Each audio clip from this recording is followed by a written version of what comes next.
నమస్కారం. నేను మీ Phani Bhaskar, Dilsukhnagar, Hyderabad. Welcome to Pasumarthi astrology centre. Please do subscribe my channel for more videos.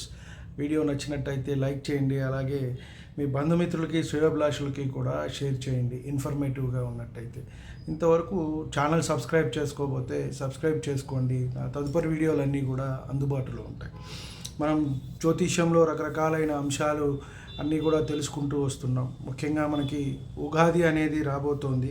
Shri విశ్వావసునామ సంవత్సరం అనేది మనకి రాబోతున్నది కాబట్టి దాని గురించి తెలుసుకునే ప్రయత్నం అనేది చేసే ప్రయత్నమే ఈ వీడియోలో చేస్తున్నాను. ముఖ్యంగా రేపు మనకి మార్చి 30వ తారీఖు ఉగాది రావటం జరుగుతోంది. శ్రీ విశ్వావసునామ సంవత్సర ఉగాది కాబట్టి ఈ కొత్త సంవత్సరంలో 2025-26లో ఏ విధంగా ఉంటుంది అనే అంశాన్ని మనం తెలుసుకునే ప్రయత్నం చేద్దాం.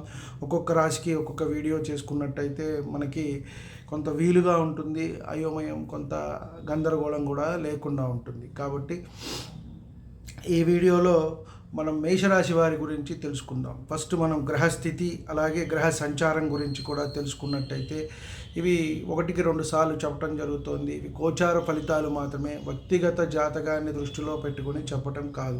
ఎవరూ కూడా చెప్పలేరు, ఎందుకంటే మీ జాతకం మీది, నా జాతకం నాది, ఎవరి జాతకం వారి.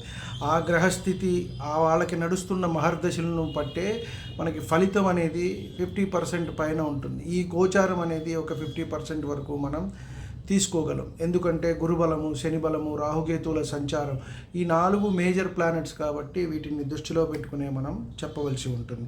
ముఖ్యంగా అందరికీ ముందుగా శ్రీ విశ్వావసునామ సంవత్సర ఉగాది శుభాకాంక్షలు. మనకి గ్రహస్థితి ఏ విధంగా ఉందో మార్చి 30వ తారీఖు అని అనుకుంటే గురువు వృషభ సంచారం చేస్తున్నారు. అలాగే మిథునంలో కుజుడు, కన్యలో కేతువు, తక్కిన 6 గ్రహాలు కూడా ఉగాది రోజు మనకి మీనంలో సంచారం చేస్తున్నాయి. రాహువు, రవి, చంద్రుడు, శుక్రుడు, బుధుడు, అలాగే శని కూడా వెళ్ళి అక్కడ కలవటంతో మనకి 6 గ్రహాలు కూడా ఇక్కడ సంచారం అనేది జరుగుతోంది. కొత్తగా కొంతమందికి ఏలినాటి శని ప్రారంభం అవటం, కొంతమందికి అయిపోవటం అనేది కూడా జరుగుతూ ఉంటుంది. అలాగే మనకి ముఖ్యంగా గురుబలం ఎలా ఉంది అనేది కూడా మనం చూసుకుంటాము. శని సంచారము, రాహుకేతువులు, ఈ 4 అతి పెద్ద గ్రహాలు కాబట్టి వీటి ఫలితం మీదే మనకి ఈ సంవత్సర ఫలితం అనేది ఆధారపడి ఉంటుంది. ముఖ్యంగా మనం చూసుకున్నట్టయితే గురు సంచారాన్ని తీసుకుంటే మే 14 వరకు వృషభంలోనే ఉంటారు. 14 రాత్రికి మిథునంలోకి సంచారం చేస్తారు. అలాగే సరస్వతీ నది పుష్కరాలు కూడా రాబోతున్నాయి. అలాగే తర్వాత అక్టోబర్లో కొంత అతిచారం చెంది కర్కాటకానికి కూడా వెళ్తారు. అక్టోబర్ నుంచి నవంబర్ వరకు మళ్ళీ అది వక్రించి మిథునంలోకే వచ్చి సంవత్సరం అంతా కూడా మళ్ళీ ఉగాది వచ్చే వరకు, మళ్ళీ గురు మారే వరకు మేలో మళ్ళీ మనకి మిథునంలోనే సంచారం అనేది జరుగుతుంది. అలాగే శని సంచారం తీసుకుంటే మార్చి 30వ తారీఖు నుంచి డిసెంబర్ మళ్ళీ 2027 వరకు కూడా మనకి మీనంలోనే సంచారం అనేది జరుగుతూ ఉంటుంది. రాహుకేతువులు తీసుకున్నట్టయితే మే 19వ తారీఖు నుంచి సంవత్సరన్నర కాలం పాటు, మే 19 అలాగే 2025 నుంచి కూడా దాదాపు సంవత్సరంన్నర అంటే డిసెంబర్ వరకు, మళ్ళీ 2026 వరకు కూడా చూసుకున్నట్టయితే రాహుకేతువులు, రాహు కుంభంలోను, కేతువు సింహంలోనూ కూడా సంచారం అనేది జరుగుతూ ఉన్నది. వీటి బట్టి మనం ప్రధానంగా మేషరాశి వారికి ఏ విధంగా ఉన్నది అనే విషయాన్ని మనం తెలుసుకునే ప్రయత్నం చేద్దాం. ముఖ్యంగా మేషరాశిలోకి అశ్విని నక్షత్రం 4 పాదాల వారు, భరణి నక్షత్రం 4 పాదాల వారు, అలాగే కృత్తికా నక్షత్రం 1 పాదం వారు ఇక్కడ మనకి వస్తారు. కాబట్టి వీరికి చూసుకున్నట్టయితే ఈ సంవత్సరము ఆదాయం 2, వ్యయం 14గా చెప్పబడింది.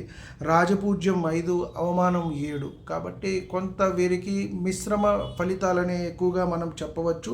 అలాగే ఏలినాటి శని కూడా వీరికి ప్రారంభమవుతుంది. ఉగాది నుంచే కూడా కొంత జాగ్రత్త అనేది అన్ని విషయాల్లో కూడా మనం చెప్పదగ్గ అంశం.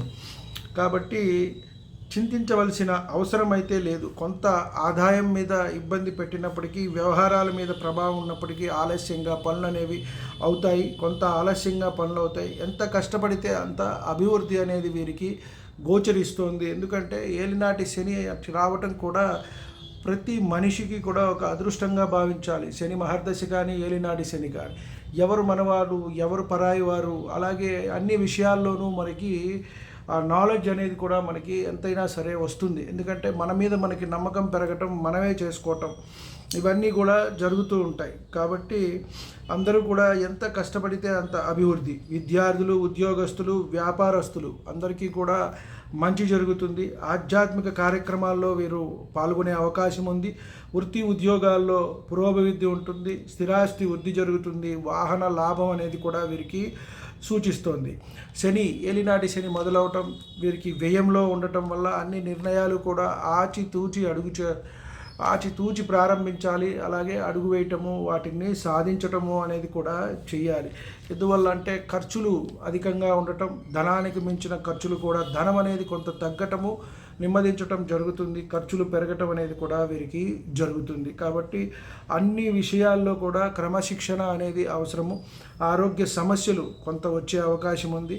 అలాగే విదేశీ అవకాశం కూడా, పిల్లలు ఎవరైనా చదువుకున్నట్టయితే వాళ్ళకి ఫారెన్ అవకాశాలు వచ్చే అవకాశం ఉంది. ఉద్యోగరీత్యా కూడా వీరు ఇంటికి కొంత దూరంగా విదేశాలు వెళ్ళే అవకాశం ఉంది. అలాగే ఉన్న స్థానం నుంచి స్థాన చలనం మనం తీసుకున్నట్టయితే, ఇప్పుడు విదేశం అంటే విదేశాన్నే మనం తీసుకోవటానికి లేదు. ఉదాహరణకి మనం హైదరాబాద్లో పనిచేస్తున్నాం, ఏదైనా ట్రాన్స్ఫర్ రావటమో, ఇంటి నుంచి దూరంగా ఉండటమో, ఏ నల్గొండో లేకపోతే మరో చోటుకో వెళ్తాం.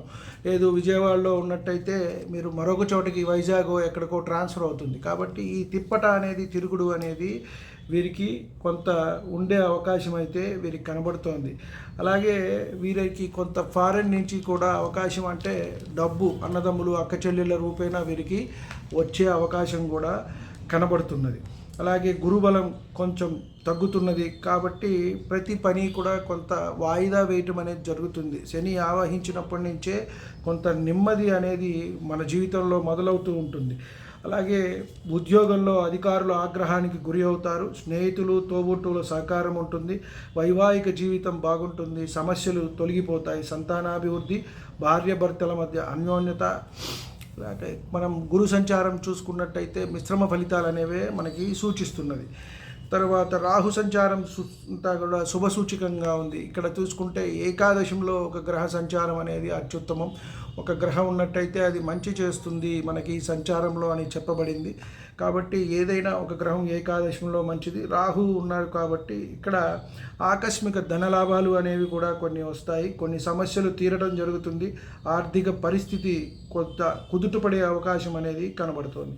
ఇక్కడ చూసుకున్నట్టయితే అన్ని రకాల వ్యాపారస్తులకు కూడా సానుకూలంగా ఉంది. వ్యవసాయదారులకు పంటలు అనేది కలిసి రావటము, అలాగే సంతాన ఆరోగ్య విషయాల్లో కొంత జాగ్రత్త అవసరము. వాళ్ళు చెడు అలవాట్లు, సావాసాలకు లోనయ్యే అవకాశం కనబడుతోంది.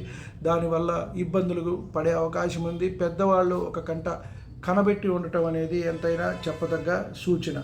వీరికి మనం చెప్పినట్టయితే నెలకి ఒకసారి అయినా శనివారం పూట నువ్వులు దానంగా ఇచ్చుకోవటం అనేది ఎంతైనా మంచిది.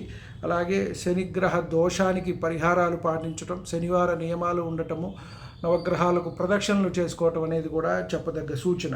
అలాగే పరిహారం కింద మరొకటి చూసుకుంటే దైవ ప్రార్థన, ఆంజనేయ స్వామి వారి ఆరాధన వీరికి కలిసి వస్తుంది. గురుబలం అనేది కొంత తక్కువ ఉంది కాబట్టి గురువార నియమాలు కూడా పాటించడము, దత్తాత్రేయ స్వామి, దక్షిణామూర్తి వారి ఆరాధన చేసుకోవటం అనేది ఎంతైనా చెప్పదగ్గ సూచన. అలాగే వీరికి ఈ సంవత్సరం మేషరాశి వారికి ఎప్పుడైనా సరే కలిసి వచ్చే సంఖ్య 9, ఎరుపు రంగు. ఈ రాశ్యాధిపతి కుజుడు కాబట్టి వీరు పగడం ధరించినట్టయితే మంచి జరుగుతుంది.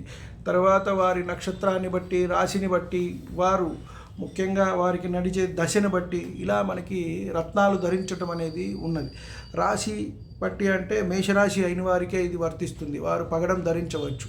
అలాగే లగ్నాత్తు, మేషలగ్నం, వృశ్చిక లగ్నం వారు కూడా ధరించవచ్చు. కాబట్టి ఎవరి లగ్నాత్తు వారు లగ్న పంచమ భాగ్యాధిపతుల్ని ధరించవచ్చు. అలాగే ఏ మహర్దశ నడుస్తున్నదో వారిది. కాబట్టి ముఖ్యంగా మనం చూసుకున్నట్టయితే మేషరాశి వారికి మిశ్రమ ఫలితాలే మనకి ఈ విశ్వావసునామ సంవత్సరంలో సూచిస్తున్నది. కాబట్టి వారి వ్యక్తిగత జాతక పరిశీలన చేసుకుంటూ ఈ చెప్పిన పరిహారాలు చేసుకున్నట్టయితే కొంత ఉధృతి నుంచి బయటపడతారు. ఈ సంవత్సరం వారికి అంతా బాగుండాలని ఆ పార్వతీ పరమేశ్వరుని మరొక్కసారి కోరుకుంటూ సెలవు తీసుకుంటున్నాను.